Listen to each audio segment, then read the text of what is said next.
Right now, what I, from my point of view, suggest to the elders or the government is to sit down with the Presbyterians so that they can put up something like a building or a library, like the Kwame Nkrumah Mausoleum, which will attract tourism, because you can see the government is always advocating for tourism.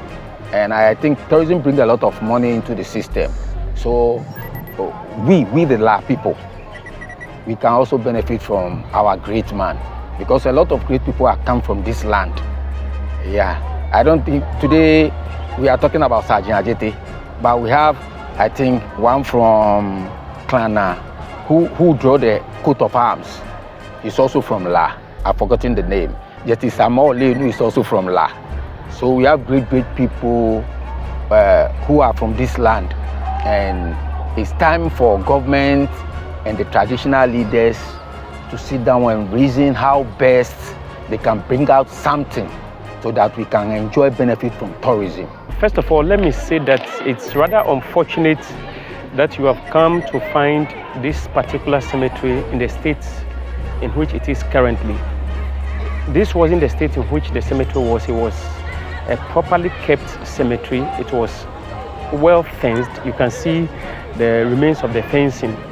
But it belongs to the Presbyterian Church, okay, who had run the cemetery for ages. And they used to bury their elders and priests here. So if you should go around and you are able to find some of their tombs with inscriptions, you realize that some of them were elders and priests who were buried here. Over the years, because of activities of the community, and as you can see, like school children playing football here, all the walls have gone down and most of the tombs have been in this poor state. Previously, when you come around here, yes, we are not happy about the way the tomb of the late sergeant was erected. But in any case, the sergeant wasn't even given a befitting funeral after his demise. The circumstances under which he died dictated that he was hurriedly buried, and it was later this thing was erected over the tomb.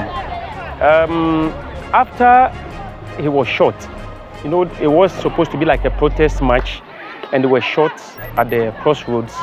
A lot of the soldiers or the ex-servicemen who were there ran away. So it was an indigene of La, one statesman from La, who saw him, identified him as someone who was from La, and carried him on his motorbike and brought him all the way to the family house. And once his body got to the family house, they decided that I want to believe that he was a Presbyterian. So immediately they had to bring him here and hurriedly dig and then bury him. So it was later they erected this over his tomb. Now, over the years, a group of elderly statesmen from La, headed at a point in time by Professor Ablade Glover, the renowned artist, and the group was called the La Socio-Economic Development Association. They decided that Sgt Adjetey deserved an honor better than what he was receiving. So they, out of their own resources, decided to put up a statue. They did that, and they mounted that at the entry point of the La Township, just close by or opposite the Anglican Church, St. Paul's Anglican Church. To this day, the place has become known as Sgt Adjetey. Now, they managed to erect, and that's, let me say, about 20 years ago. After erecting that there, it took a few years for a group of the younger generation, including myself, belonging to a group called the La Citizens Network, to team up with the La Socio-Economic Development Association to start an annual celebration of Sgt Adjetey, just to ensure that we do not erase his memory from the lips of our people. We did the celebration for quite a number of years until we came to a conclusion that his mortal remains should be removed from this place and then reinterred at where we have the statue. The statue at that time was in a state of disrepair. So we decided to remove it and then reconstruct the statue. Major General S.A. Adjetey, he was the chairman of the committee. And the committee worked for a couple of months, came up with a report that the sergeant deserved a reinterment.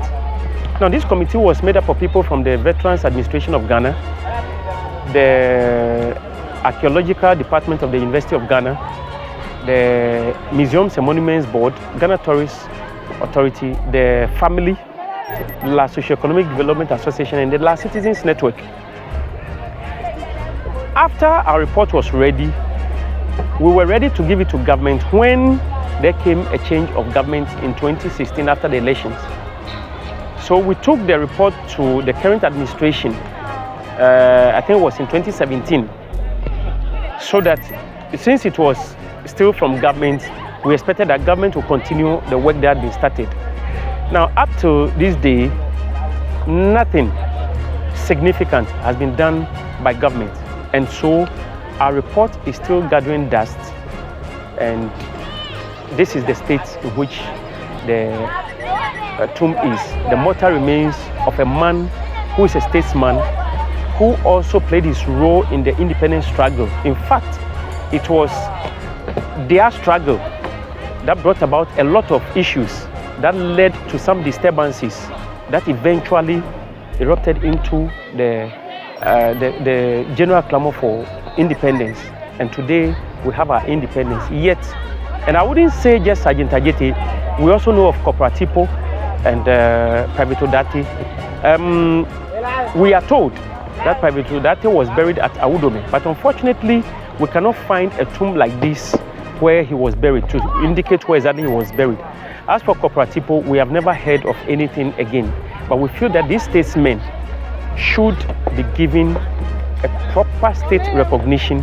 They should be given proper, maybe there should be a state funeral for them, for the role they played. Surprisingly, like I said, when the mortal remains of Sgt Adjetey was brought, I believe it was somewhere around dusk, so they quickly had to come and bury him here. And up to today, the family has not even been able to hold a proper funeral for him.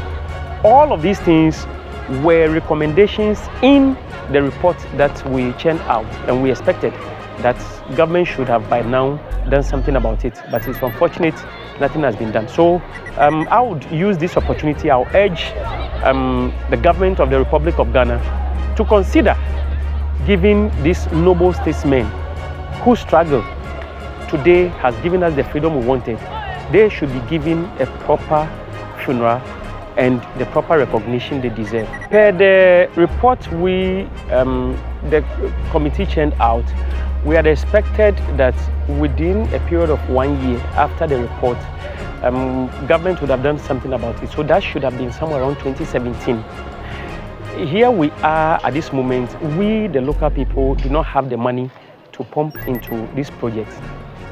And government hasn't also shown much interest. Now, currently, we are trying to take a last shot at government and see if they will show some interest through the Ghana Tourism Authority and the Ministry of Tourism. We are hoping to do that probably by the middle of this year.